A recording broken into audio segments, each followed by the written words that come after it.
Hello and welcome. You're listening to Start Again with Shauna Lee, the place where you will be reminded that it's never too late and you're never too old to do the damn thing. So stick around if you're ready to vibe higher and be inspired to chase your dreams.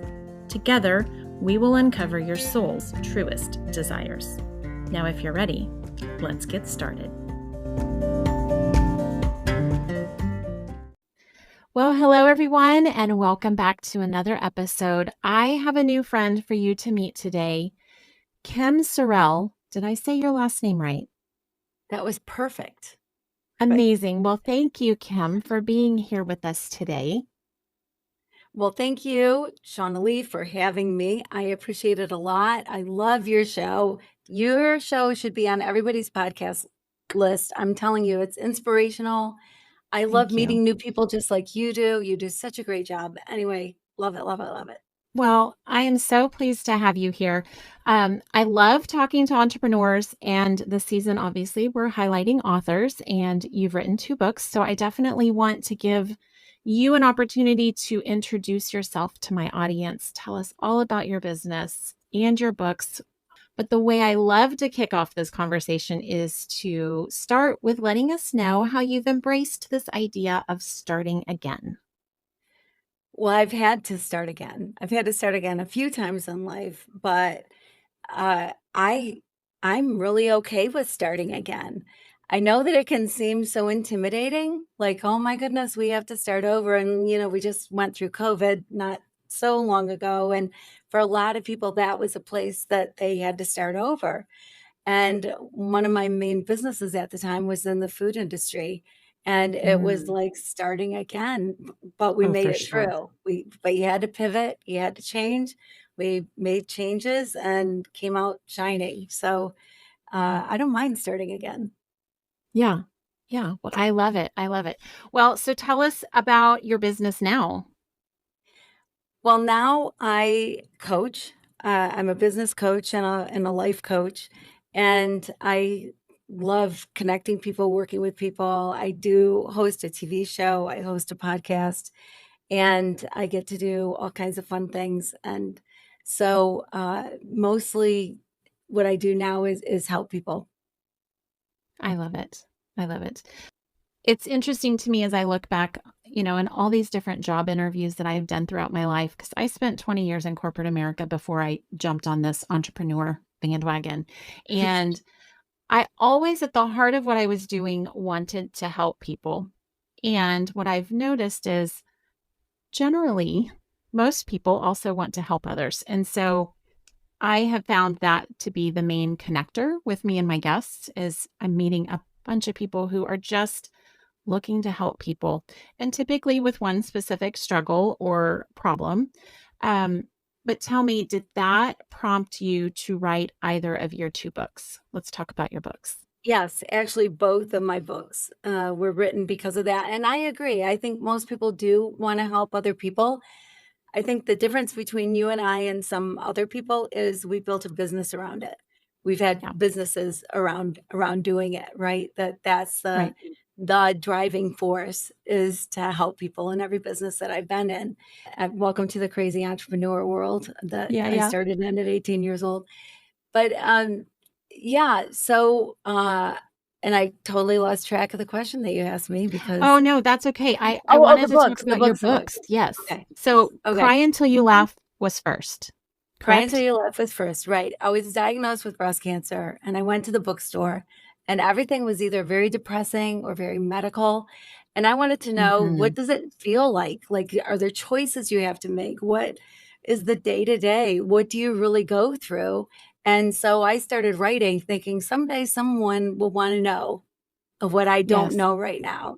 And so Cry exactly. Until You Laugh, I started writing, and it was long enough ago that I was sending them out, to family and friends, email, back Yes. then, and so I would send them out, and before I knew it, 5,000 people were reading what I was writing because it was so much more than just the medical, that I'm going to the doctor tomorrow, or whatever, Right. and so, and I continued writing for a little over a year, and 4 months after I was diagnosed with breast cancer, my husband was diagnosed with pancreatic cancer.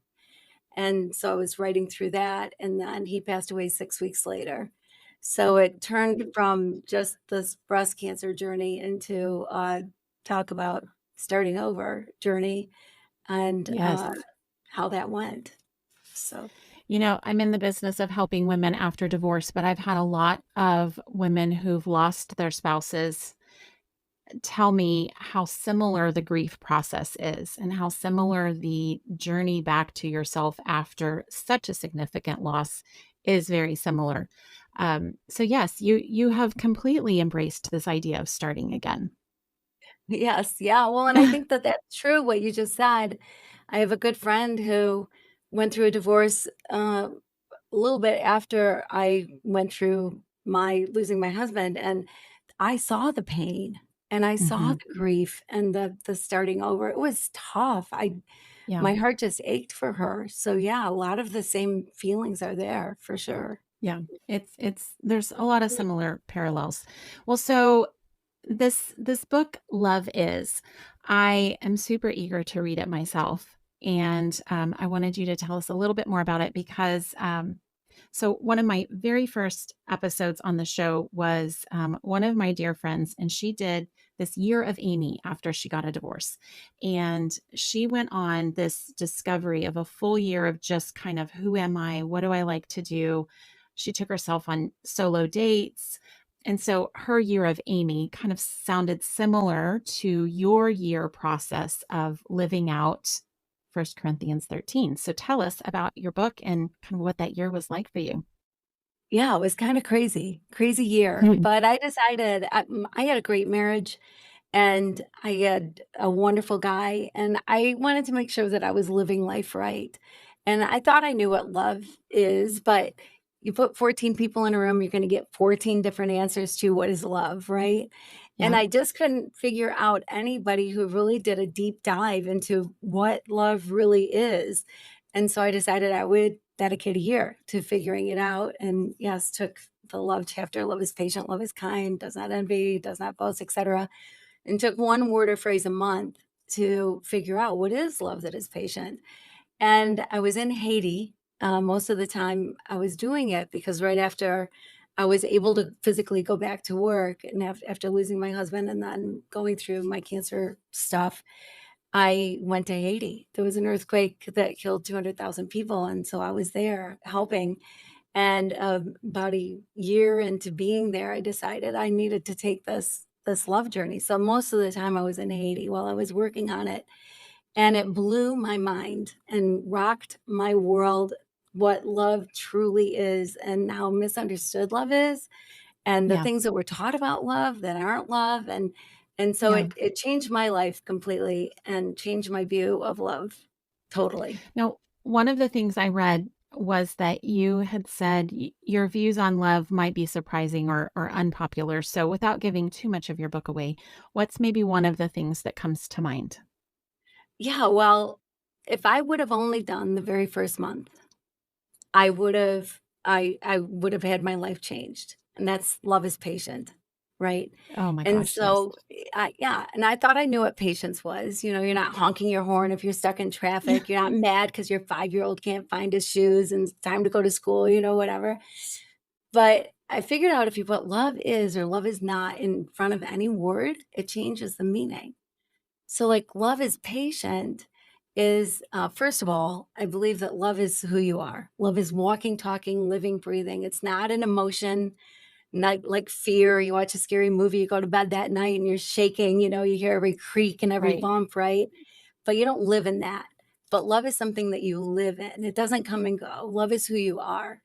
And so love is patient. What that means is you recognize that this moment right here, right now, this moment is the most important moment of your life. What's in the past is in the past. What's in the future is yet to come. This is the most important moment. And so that meant that I needed to be in the moment and actually be totally giving every bit of my attention to whoever it was that I was with. And I stunk at this. I was horrible at it. I would be talking to somebody and thinking I'm fully engaged while I'm thinking about who has to get to soccer practice, what's for dinner that night, what Yeah. meeting do I have later. And when I stopped doing that and started loving the person I'm with, I just think loving everybody is the best, easiest way to live. So, loving the person I'm with, showing them love that is patient is to be fully present. So, I practice, got better. And I'll tell you, it opened my ears. I heard things I never would have heard. I heard Oh, actual words instead of the assumptions that I made that people would say, right? Based oh, on what you sure. know about them, and so it was life-changing. It's life-changing. I love that so much, and it reminds me of this concept that I have heard about and taught about. So a lot of my focus when I'm talking about dating is women kind of jumping back in there trying to meet someone after a divorce. It's a whole thing. And in the dating world, especially now, we've got all of these online dating apps that are available and possible. Um, and it opens up a whole can of worms. And so, what I find is a lot of women are kind of begrudgingly going through this process. And it's almost like, I teach have a list, be specific in what you're looking for and what you want in this new partner.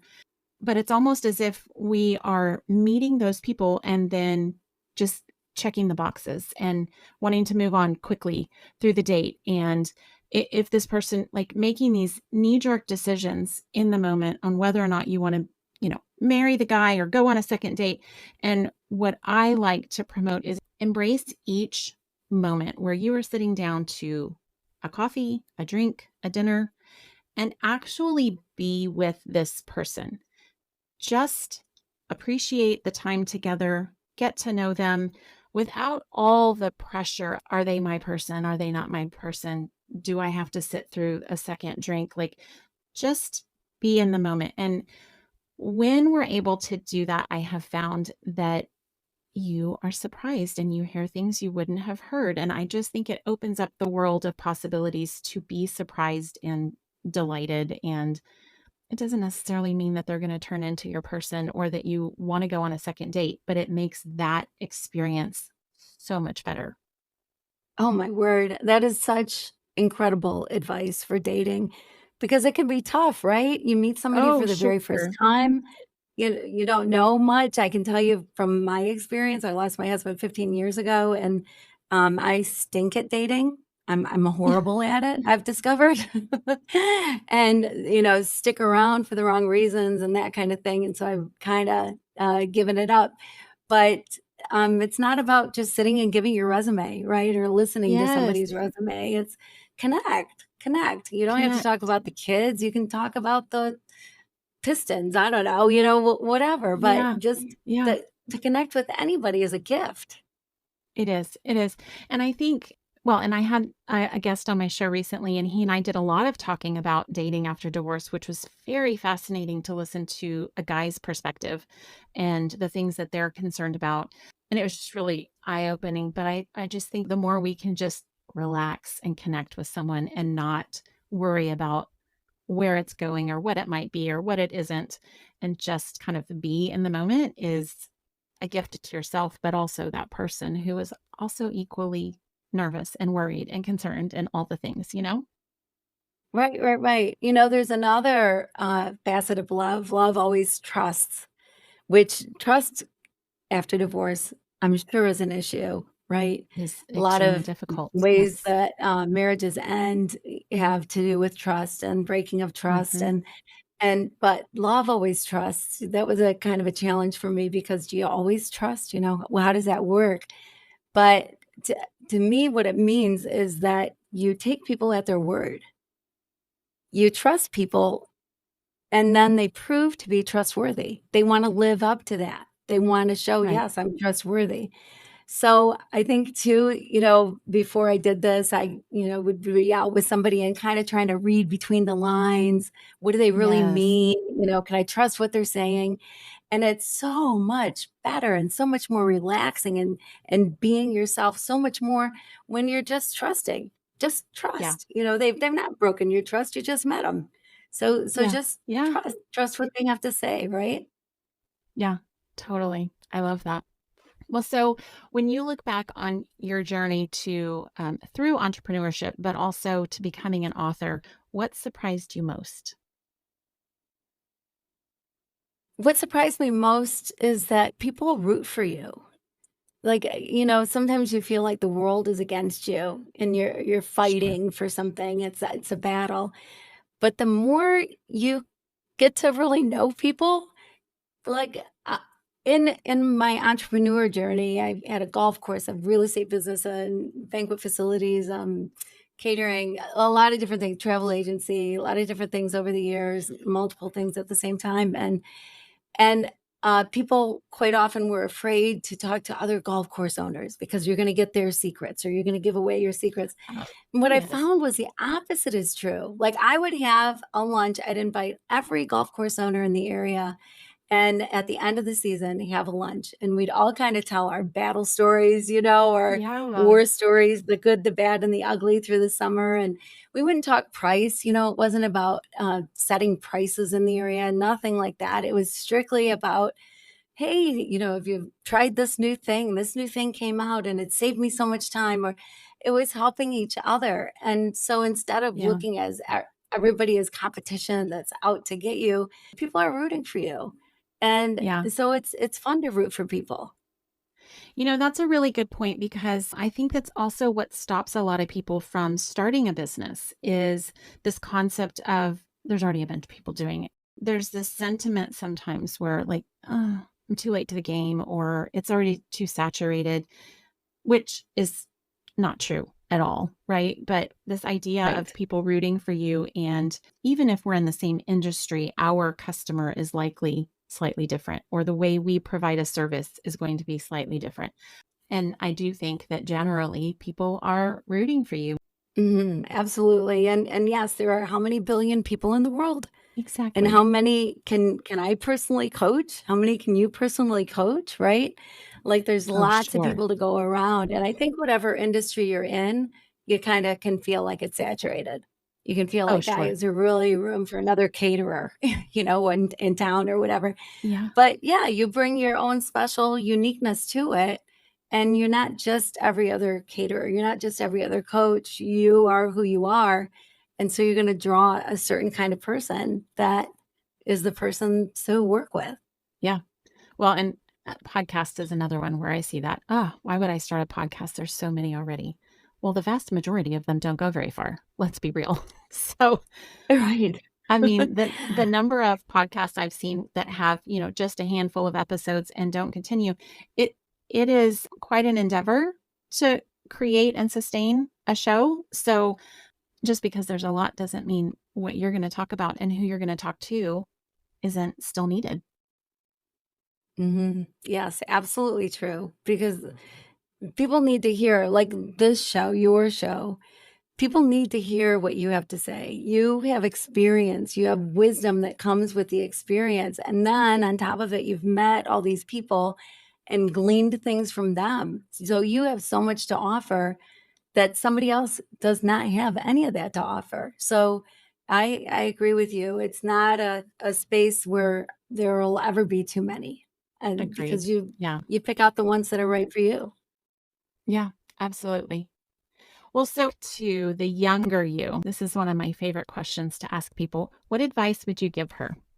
I would say relax and smell the roses a little bit. That we were talking about business not being a competition. Life doesn't have to be a competition. I grew up in a very Yes. competitive family. Like, everything was a competition. My dad, just going up a flight of stairs, I'll race you, whatever. I bet you. And so it was Yeah. just so competitive all the time, and it made it so I felt this pressure. I was, like, competing with myself, and how much more can I do? How much better can I be? How Yes. much whatever, whatever.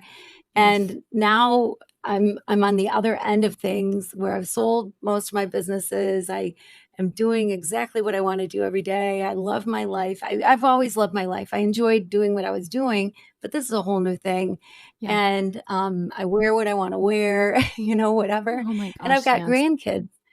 Yeah, and I will sit on the floor for hours with my grandkids and read books or do a puzzle. Yeah. With my kids, I was so busy making dinner, doing laundry, doing, and you Yeah. know what? The laundry can wait. Yeah. And there's easier ways maybe to make dinner or whatever it is, but those days, people tell you, those times go by, they go by so fast. Yeah. They just do, and so I would tell myself to relax a little bit Yes. and enjoy each moment, enjoy each day, and be fully engaged in each moment. I think that that is generally the advice I would give the younger me as well. This just relax already. I was wound so tight for so many years. And I'm still in the throes of parenting and doing the laundry and why are these children hungry all the time? They are hungry all. But It's I so think true, it's like yeah. yeah, yeah. I mean, the list of things to do is never ending. And so one of the things that I have started kind of challenging myself with, which is a fun challenge, it's not a hard one, is, when I'm looking at my list of things to do any given day for my business, because every day is a little different. I just look at it and ask myself what would be the most fun thing to work on? Ah, What what can I enjoy most? And one of the things I've been doing this year is playing with the word play and trying to incorporate ways to play back in my life because I've been a very serious adult from a very young age. And now that I'm getting older, I'm like, well, that's a bunch of hooey. Like, I'm ready to have some fun. And so I'm incorporating this idea of play. So I play with new ideas and I just find ways to have more fun throughout the day. But I think that is kind of how I've embodied this idea of relaxing. Just oh relax a my little gosh. bit, Shauna. You just said 2 things that I will take away from this and remember forever, and play is huge, Yeah. right? Like, we get Yes. away from play. We Yeah. play when we're young, and then all of a sudden the play is gone, and we think we can't get it back, but Yeah. yes, I play, and Yeah. I need to play more. I love Yes. that, and I love that you look at your list, and what is the most fun thing to do? Yeah. I totally am gonna do that because life is you wanna live a life worth loving. You want to Yeah. enjoy, and certainly there are things that we don't wanna do that we have to do, Oh, but sure. man, maybe delegate them or something, Oh, man, I'm right? I such a mean, big fan of the enjoy. delegating. Yeah, yeah, yeah.